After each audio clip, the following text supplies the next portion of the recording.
I'm going to hope it's not too dark in here.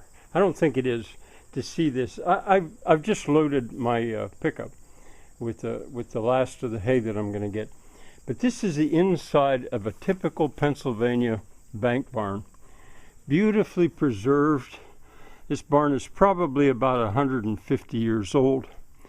Now, some of the timbers have been hewed. See that one right there? That's original, and it's hand hewed. Some are sawed. Some are just round. And of course, notice the pegging, the mortise and tenon. There aren't braces down here, which is a little surprising to me. Yeah, I can't explain it all right now, but now this is grass hay, and he's unloaded it with the help of some boys. That's alfalfa hay, second cutting, and he's putting that apparently in the other mow. A barn like this has a mow on each side.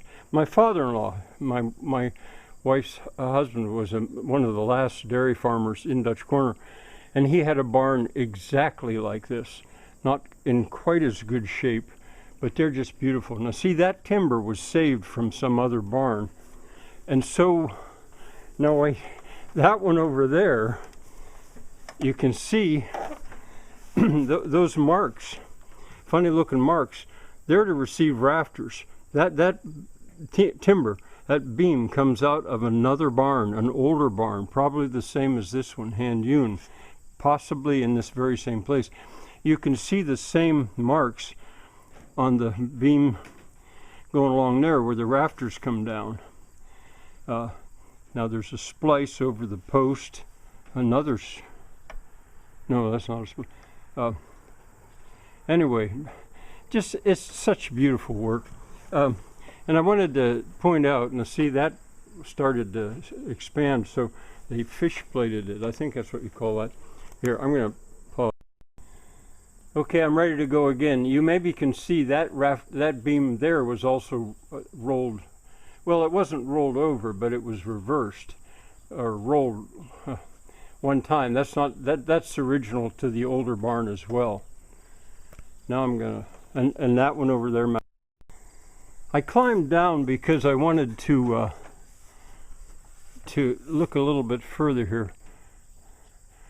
And these beams, they were sawed. This one, obviously, the post was, of course.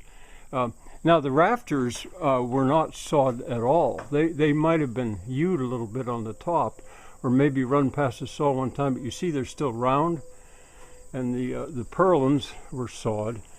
Now this is a granary or a granary. Typical barn like this had that. There's the ladder, built-in ladder to get up. These timbers right there have just been set up there for storage or to complete a floor up there.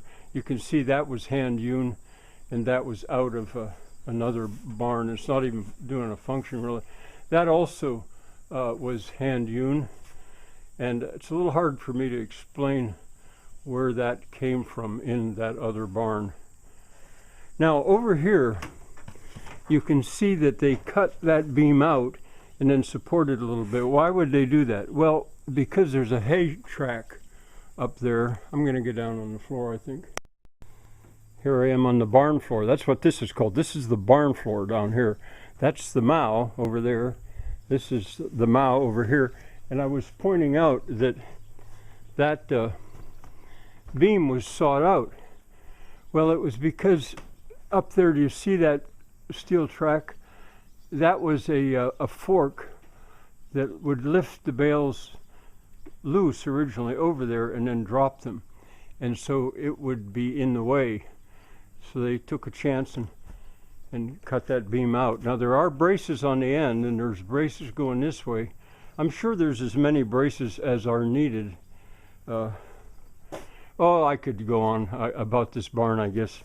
This is the shed that was added onto the barn later when they expanded the size of the dairy herds. This is just so beautifully maintained.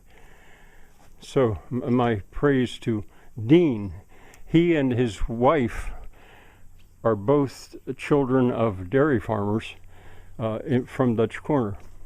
That fish plating was probably because the barns started to expand, spread slightly once they cut that upper beam. Okay, I better stop.